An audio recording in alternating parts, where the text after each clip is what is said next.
So hello everyone, welcome back. Now let us start next chapter, which is electric fields in matter. All right. So we'll be continuing from section number 1.4, which is polarization. All right. So I request you to read them before starting this video. Section 1.4, section 2.1. These formulas are very important, 8, 9, and then these equations are too important that 10th, 11th, 12th and 13 they'll be using continuously in this chapter. So, and this example, you can do this example by watching this video, because this video will help you make some build some concept, and then you can easily understand this example. So now let us start problem number 10. Problem number 10, which says a sphere of radius r carries a polarization p is equal to kr, where k is constant and r is a vector from the center. Calculate the bound charges sigma b and rho b. Find the field inside and outside the sphere. All right. So this question is, this is chapter 4, problem 10, page number 176. All right. So we have a sphere of radius r, and we need to calculate the bound charges, first of all, sigma b and rho b. So what are bound charges? Sigma b is the surface bound charge which is present, which comes into concept when we polarize the object or polarize a sphere. So bound charge means the charge on the sphere, bound surface charge means the charge on the sphere, and bound volume charge is a charge comes into concept when we polarize when we polarize the sphere and it comes inside the volume. All right, in the volume. So we need to calculate sigma. We have polarization as a function of r, k into r, and where k is the constant, and we need to calculate sigma b and rho b. So on page number 174, the formula for both are given. Sigma b can be written as p dot n cap, and rho b can be written as minus del dot p. These equations are equation number, I guess, 11 and 12. So p is the polarization vector, and n cap is the normal unit vector in the direction normal to the polarization. All right, and this term, volume bound charge, is written as divergence of p. All right. So putting the value 1 in these formulas, we get sigma b as p into r cap. Putting p, k into r cap, we get k into the radius of sphere is capital R, so k into r cap, k into r, sorry. All right. So similarly, calculating rho b is minus del dot p. Here the concept comes that we'll use spherical coordinates here. So we very well know spherical coordinates only in terms of r. While doing divergence can be written as 1 by r square del by d by dr r square of a. All right. So this is the formula. Here sine theta also come, and here also they cancel out because polarization only depend on r, not on theta.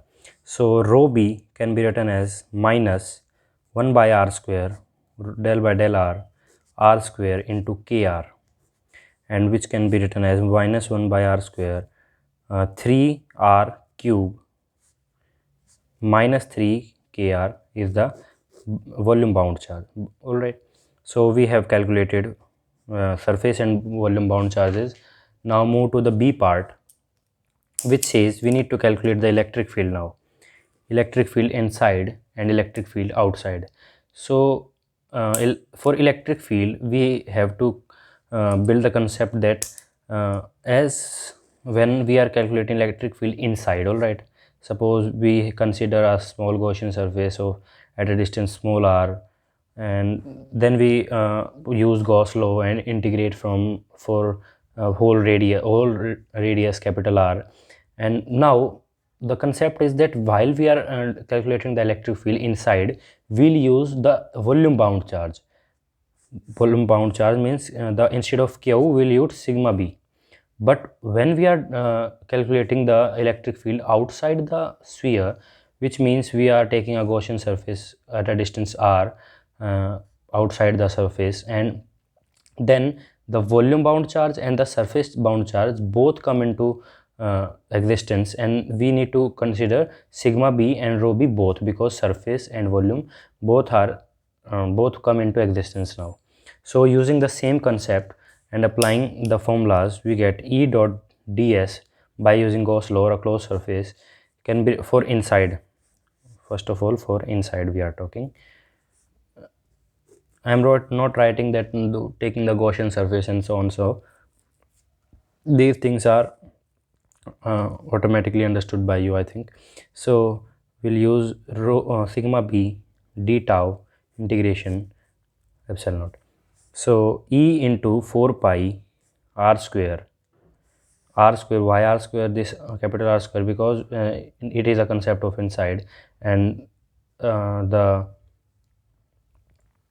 radius of sphere, or sorry, the surface area of sphere is 4 pi r square, and sigma b is minus kr, and d tau is, we very well know, 4 pi r square dr, and integrating this r will also come inside, so r cube and epsilon naught. All right.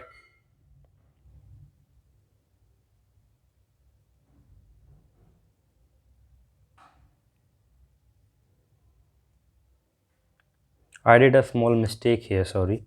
Here r square will come because a power in front and one power less. So 3k will come, not 3 kr minus 3kr, 3k. So E is written as 3k upon epsilon minus 3k upon epsilon naught, and on integrating it we get r cube by 3, and this r square and this r cube, one cancel, only one r is left, and 1 3 downside, and 4 pi cancel simply. So we get 3 cancel, minus k r upon epsilon naught. This is the electric field inside the solid sphere carrying polarization as a function of r, k into r. So this is the electric field inside. Now let us calculate the electric field for outside. All right, let me just, yes. So electric field outside, or I can use this page, leave that page. So electric field outside. So as I have discussed that in outside region, both surface bound charge as well as volume bound charge comes into concept. So E dot ds over a closed surface, q enclosed upon epsilon naught.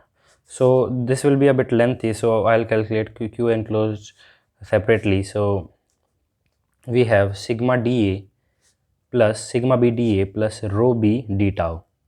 All right, because both volume and surface come into existence now. So sigma we have just calculated, we got it as k into r, and dA is 4 pi r square, plus rho b minus 3k we just calculated, and d tau is 4 by 3 pi r cube. All right, the volume, integrating volume over a whole volume, we get like this. So 4 pi r cube into k plus minus of 3 cancel, 4 pi r cube into k. So then q enclosed in this case becomes 0. So electric field outside the sphere carrying polarization k into r is 0. So I hope you got the concept of this video and got some idea about surface bound charge and volume bound charge, how we calculated them, and how we use them into calculation of electric field while polarization is given. So that's all for this video. See you in next video. Bye bye.